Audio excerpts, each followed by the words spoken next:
Alright, so today I'm going to be taking apart my Kel-Tec P11. Now, this gun currently, as with all my weapons, is loaded. So the first step for this is going to be disassembling it. Well, yeah, unloading it. So we first take it out, move the magazine, round from chamber, checking, good. Step 1, lock the slide back as such. Step 2,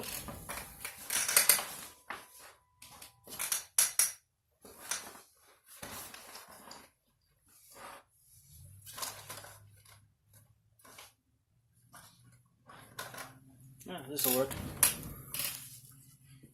Here we pull this retaining pin out. They claim you can use a 9mm shell for it. I've never successfully pulled that out with the shell. So next, push the barrel back and release the slide. Now inside here, you have the recoil spring, the barrel, and well, the firing pin's in here, but we won't be taking that out. Simply release the spring, pull the barrel forward, pull the barrel back, and they all come out. Now then, this gun is pocket carried every day, and actually I just cleaned it a couple days ago, but to give you an idea how much dirt gets in the back of this thing, maybe so I can tilt that to you, and that would be the hammer area there, where that gets the most dirt on this gun. After a week or two, it'll be completely filled up with dust. So now, to start with cleaning it, it's actually on all my stuff, for anyone who's curious, I use Break Free.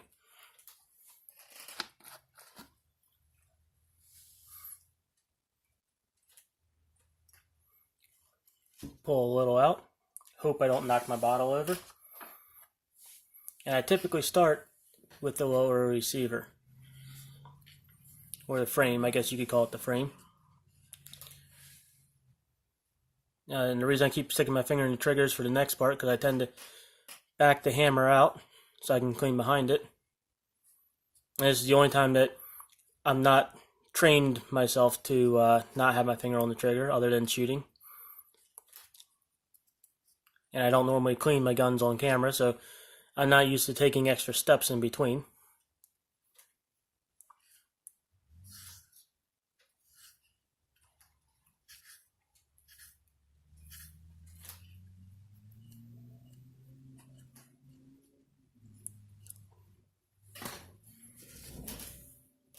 Set that off to the side. Grab another one. And I tend to end up oiling parts that probably don't need to be oiled, but I do anyway. I'll have it. I feel the oil helps keep the moisture away from everything. And attracts dirt, but that's why I clean it so often.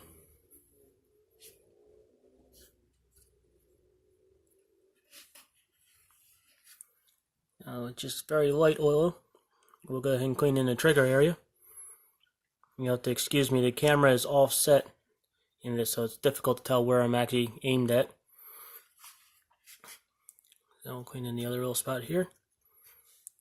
Get a little bit more oil, and then clean up in here. And one of the things I've noticed with my guns is the hardest thing on my guns is the ones that are pocket carried, because they stay in your pocket all the time. There's all the heat and the humidity from your sweat, and of course all the lint. So that gets my guns dirtier than anything else, and to a much higher extreme. So next we start on the slide here, and the slide is arguably the heaviest part of this particular firearm, because the rest of the gun is plastic.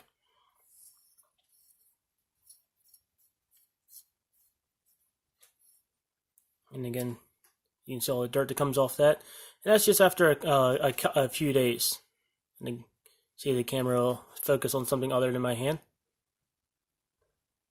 There we go. I think it managed to focus on that, kind of.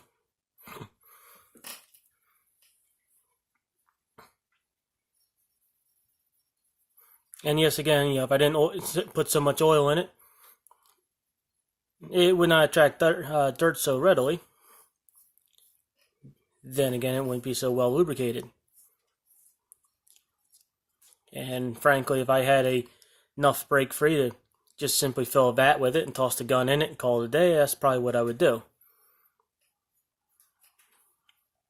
And considering that this thing is going to spend, let me bring that back on camera here, is going to spend most of its life in a highly humid environment, I figured more oil is better. And actually, I've taken this out. I've a few times I've taken it apart where I've neglected to clean it for too long a period of time, and the barrel already started having rust on it. Now then, go ahead and do the barrel next. So the barrel's not all that big, as you can see. I think it's like a 2.75 or 3-inch barrel or something like that. I haven't measured it in a while. But it's just a simple piece of engineering right there. Probably the most difficult part for someone without like a machine shop to do, set up for it, is, if I can show you in there, is the rifling inside it. This thing might as well be a smoothbore with all the accuracy you get out of this thing. And I will figure out how to aim this at the camera sooner or later. There we go. You can sort of start seeing the rifling. There you go. But anyway, would be the hardest part, and at least in my opinion, if I was looking at it from a standpoint of, okay, I want to make one of these things for whatever reason. I mean, the rest of it you could do with like a lathe, and you could do with a Dremel. But this particular gun, anything past like 10 feet, you got a better chance of throwing the gun at the person than hitting them with the bullet. But that's okay, because that's kind of what I got it for. No, not to shoot, not to throw it at people. But my defensive mentality is, if they're far enough away that I can't hit them with this, then they're far enough away that I'm not shooting at them. Because the last thing I want to do is have to shoot somebody, then you got to deal with all the legal ramifications and the other possible side effects to your own psyche and whatnot from, oh yeah, you just shot somebody and possibly killed them. And you no matter how much it is of, well, if you didn't shoot them, they would have killed you, I would still rather not have that on my conscience of having killed somebody. So a little bit of dust. Of course, try and get every little bit of dust off this, because that's just how I am, a little bit OCD about that, as to do with being a tech priest. I'll probably get into that in a future video.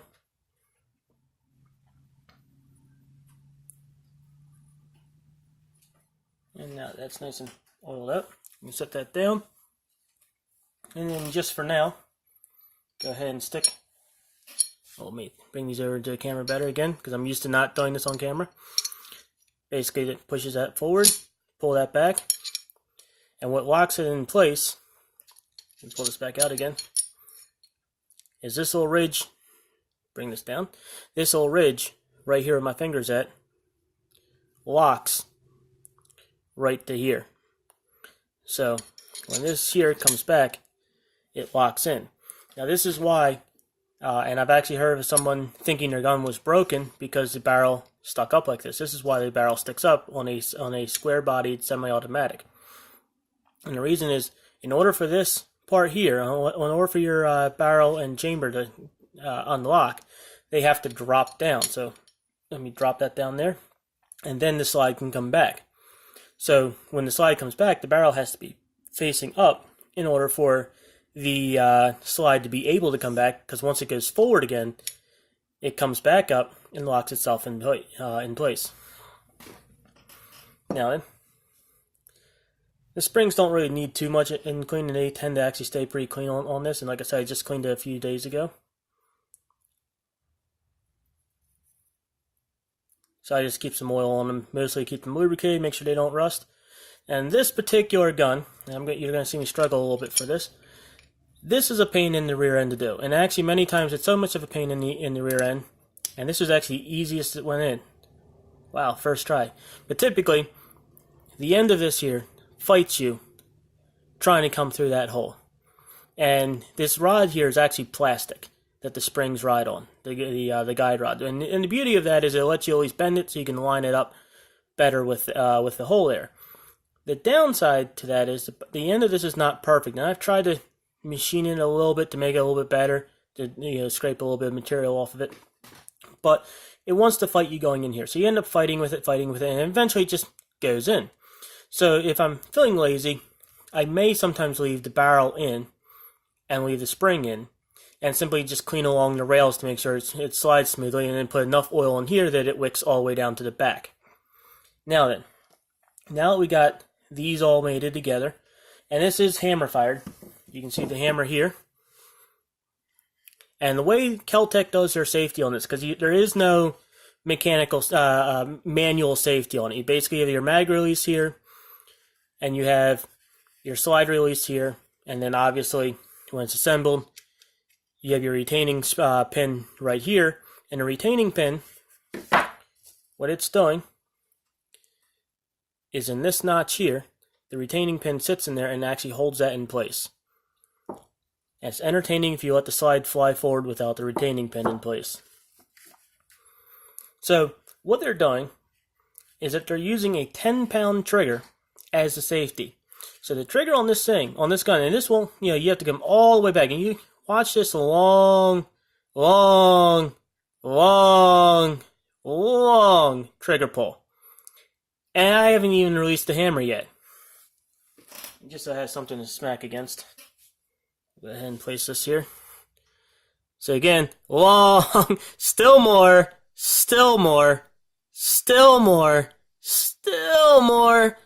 and bam. There we go. Let me pull my Q-tip out. So that's your safety. So basically, you're not going to set this gun off by just tapping the trigger. And even, hitting it, even, moving it around in here like this. I'm pushing against this hard. You're not going to set the gun off that way. So you're not going to accidentally grab the gun and set it off. It basically, it's a very deliberate action because you have to put a whole lot of force in order to set this off. Now, the other part of the safety that I use is the holster that I use, which this gun sits in perpetually. That's part of my safety strategy, if per se, with this gun. Particularly since, like I said, this gun was, until I took it apart, loaded, as with all of my guns all the time, because an unloaded gun is pretty much useless. And I decided after a period of time, it was not practical to expect that at 2 o'clock in the morning, in the middle of the night, I'm going to load up my guns. So instead, my guns are already loaded. Now then, to finish putting this together, because I put it together before I clean the outside. Just makes sense to me. So now we mate the rails together. Let me bring that back on camera there. That would help. Slide it back. And the double springs in there are very stiff. And in order to get the barrel into the right position, I have to jerk it real hard. So this is a very inexpensive gun, but it is far from refined. It's a pretty good gun, at least in my opinion. I know a lot of people cry, oh, Kel-Tec is horrible, and this and that. And the thing I've noticed, though, is that from people I've asked about, who told me or were telling me how horrible Kel-Tecs are, well, I asked, and like one of my coworkers was telling me that. And he said, that Kel-Tec was horrible, they don't work, and everything. Well, have you ever shot one? Well, no. Have you ever held one? Well, no. Well, then how do you know they're horrible? So, at least now, either maybe I just got lucky and I got the 2 good Kel-Tecs out there. The other one will be in a future video. But these are great guns if you're on a budget, like I was when I bought it, because this was the first handgun I bought. And you need a gun now, and you decide that a cheap gun is better than no gun. And another beauty of a gun like this is, if you do shoot an attacker, in most cases, the police will take your gun and hang on to it for evidence. In that particular case, well, this is a This gun fits into one of two good areas. Either A, it's a budget backup gun that you might say, for instance, have in your vehicle so that in the event that you have to defend yourself and the police decide to keep your gun for a period of time, you can instantly grab your backup gun, and that way you don't go without being covered by protection. The other part is, this is a great gun to carry as your primary concealed carry gun, because if you do have to shoot somebody with it and the police hang on to your gun for a bit, you're not going to cry too much over them hanging on to your $275 gun, which is what I bought this for when I bought it new. And the magazines are cheap, which is also nice. So now this is together. Just put a thin coating of oil on the outside. And since, like I said, this spends most of its time sitting in my pocket, the coating of oil definitely helps it. Like my FMP45, the whole thing is stainless. It's coated stainless, but still stainless, so I don't have to worry about rust on that as much. You're not going to spend under $300 on most handguns and then expect them to be stainless steel. I'm sure there's some out there, but I have not seen one.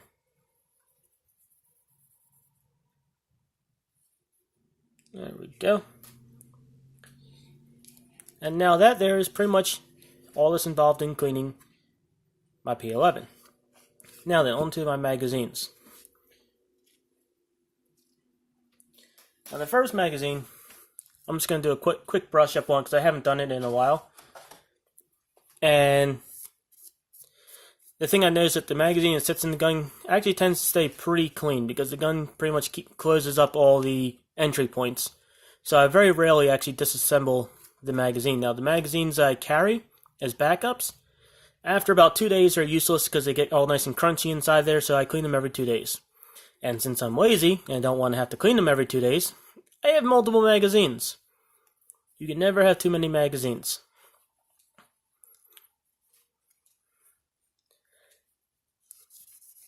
There we go. Nice and clean.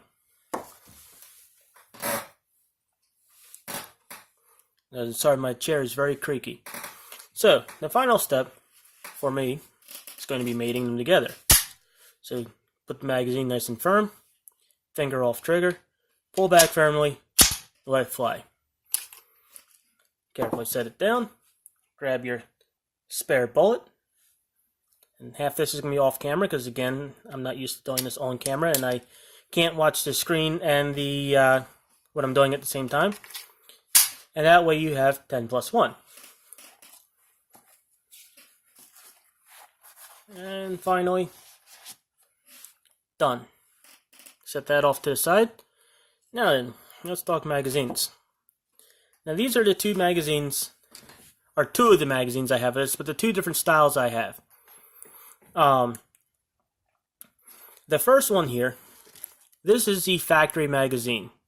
This is what you get when you buy the gun. It comes out of the box. This is a replacement that I bought because I actually broke one of my magazines. I broke the feed lips on it, so it wouldn't cycle reliably. And after messing with it for a while, I went, the magazine's like $15. Buy another magazine. The other magazine is a Pro Mag. I got 4 of them originally off Cheaper and Dirt, and I broke one of them. So I got 3 of them now, and that's why I have that one. So, I prefer both mags. And here's what I mean by that. Let me grab this one here real quick and show you. On the bottom of this, you'll see how that sits relatively flush.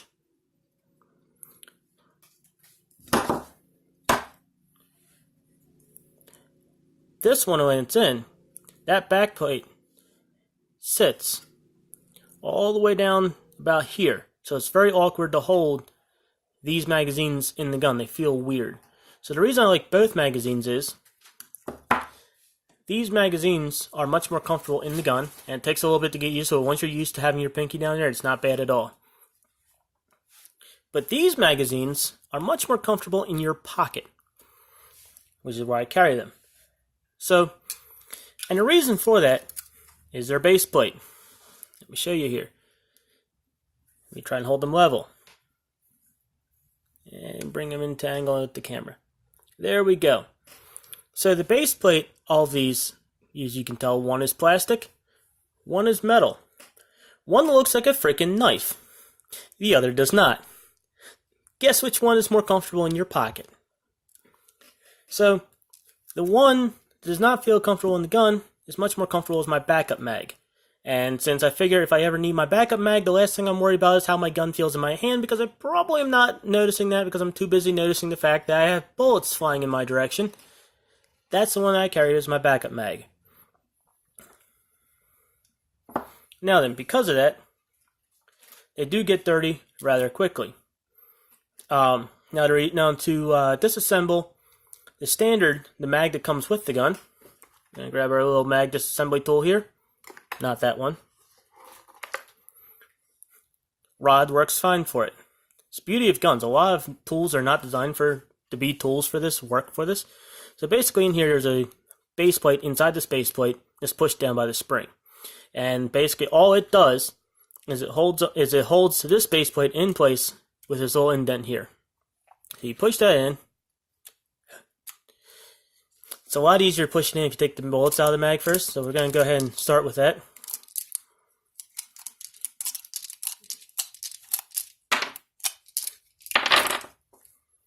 And for anyone curious as to what these weird ass silver looking bullets are, they are critical defense frangible, and somewhere I have a box for them. There we go. So now then, for these magazines, push in, push forward, and that releases the detent here. I'd recommend putting your thumb over the magazine, and that keeps everything from flying out, because spring. Carefully let it up. Pull the magazine out. Allow the follower to fall out. And now I used to clean these with oil, and then I decided not to because they collect dust wildly more than my gun does. And when they collect dust, unlike my gun, which will still function, these tend not to function well. Now I gotta grab the second one. And so I clean them dry, basically just taking a pair of Q-tips, running them through it, which, just to pull all the dust out. Turn it around.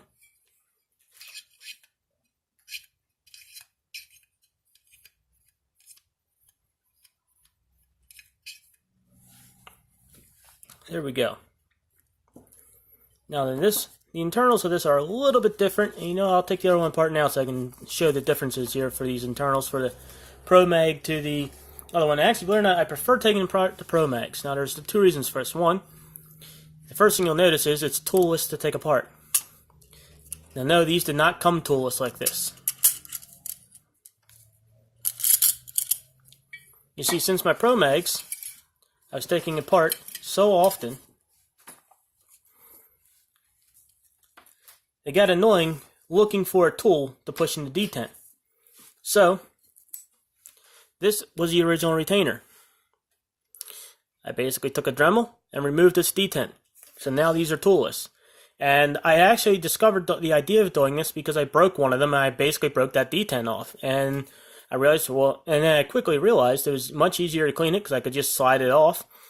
And I also noticed that it was not really inclined to come off. Now, a few differences. On the original magazine, this is metal, this is plastic. They have a different follower design, and I haven't really found much of a reliability difference between the two, though I have not, to be honest, shot very many rounds through this to give a real good review on how reliable each magazine is, but I do know the gun will cycle through both magazines just fine. Personally, I prefer the Pro Mags, again, for taking apart, because the Pro Mag, when you put this back in, sits nicely in that spring holds it nicely in place. On the other hand, the original one kind of does this balancing act over the spring, cradling it, and I guess potentially it's more reliable because it's got these nice long followers on it, but it's a pain to take apart, and again, Most of what this gun's going to do is sit in my pocket and then be taken apart. Sit in my pocket some more and be taken apart again. Day in and day out. See, I don't live like in Philly, so I don't have to worry about being in shootout every other day. I don't have to fight my way to the mailbox. I don't have to fight my way to the store. Hell, the store around here, I can leave my truck running with the windows down and the doors unlocked and stuff in the truck in plain view. Know that I will come out of the supermarket 30 minutes later, my truck will still be sitting there running, and everything in the truck will still be in the truck. Because I live in a place where people actually have a moral code. It's called the countryside.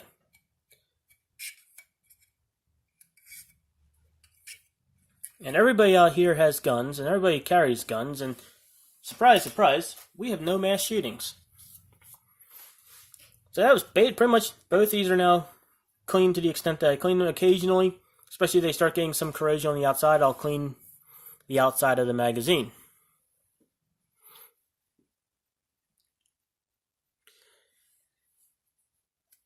So, I'll put the original one back together first. Oh, and a final difference note on the differences on these is the indentation. This is a completely separate component. It was never attached to the spring. It just sits there and gets pressed by the spring. The most it has is these two little pins here. Bring this up to the camera so you can see. These two little notches, which the spring sits inside, and it just helps you line it up a little bit. After that, they don't do much. And then the original one has this little clip right in here. Let's see if you'll focus. You can see it hangs onto it, so it's part of it. You can remove it. If you come all the way off, it will come off. It's a pain to put it back on. There we go. And interesting enough, this is the first semi-automatic magazine-fed gun that I had. And I made the startling discovery after I took the magazine apart for the first time, put it back together, and the gun wouldn't cycle.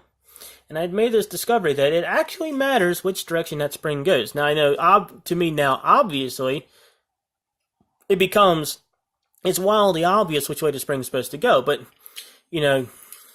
me having never done it before, I actually didn't, realize this. Now, I'm going to partially put both of these together to show another slight difference between them.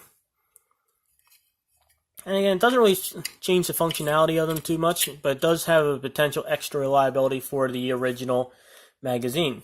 And that is, unsprung,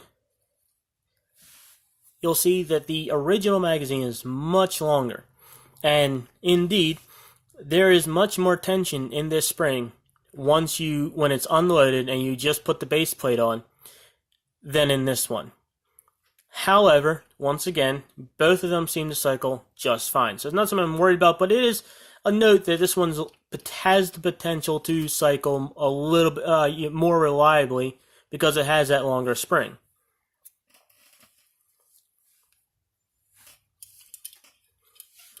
Now then, for the pain in the rear end part, and actually, an annoying thing for putting this together is this gun actually cares which way you put this base plate.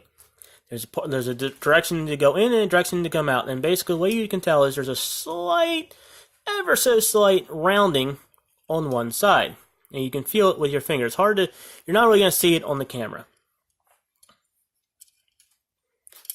So push the spring in, hold the spring in place. Hope you got this on the right side. Get it into the notches. Now, this is helping hold this down for me. Push it down a little more, get rid of that detent. Fight with it some more. And eventually we may get this to go in. Or we won't.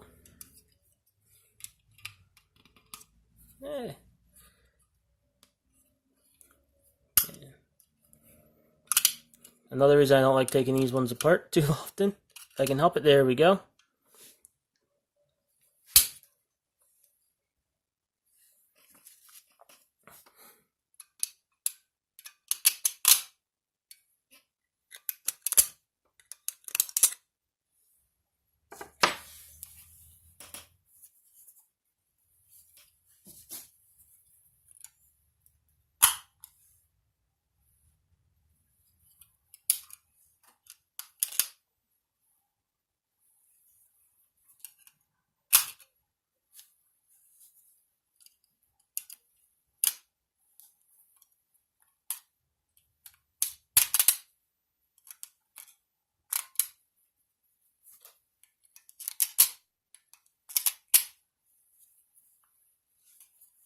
And see, some of these, this is actually the most trouble I've had taking this one apart. So we're gonna back this off a little bit more.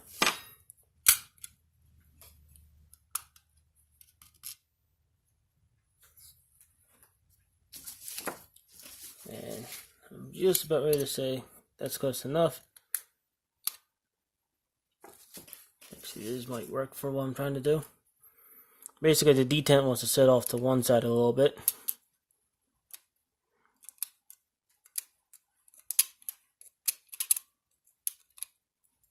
There we go. So now that that pain in the rear end's done, this one is a lot less of a pain in the rear end.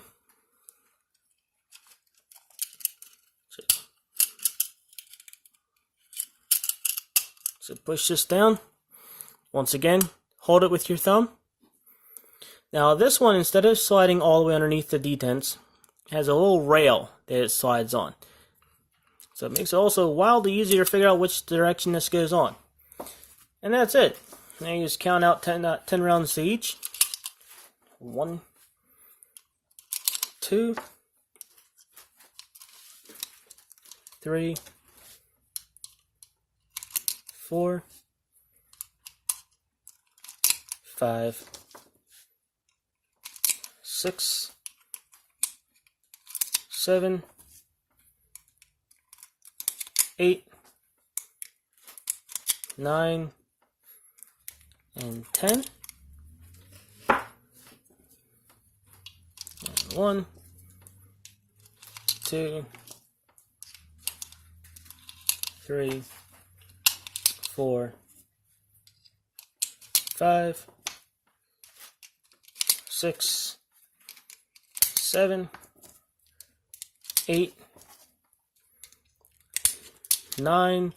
And for number 10, I'm going to hold off for a moment just to show this a little bit closer. So this is what I carry. They're from Critical Defense. They're a lead-free, frangible bullet.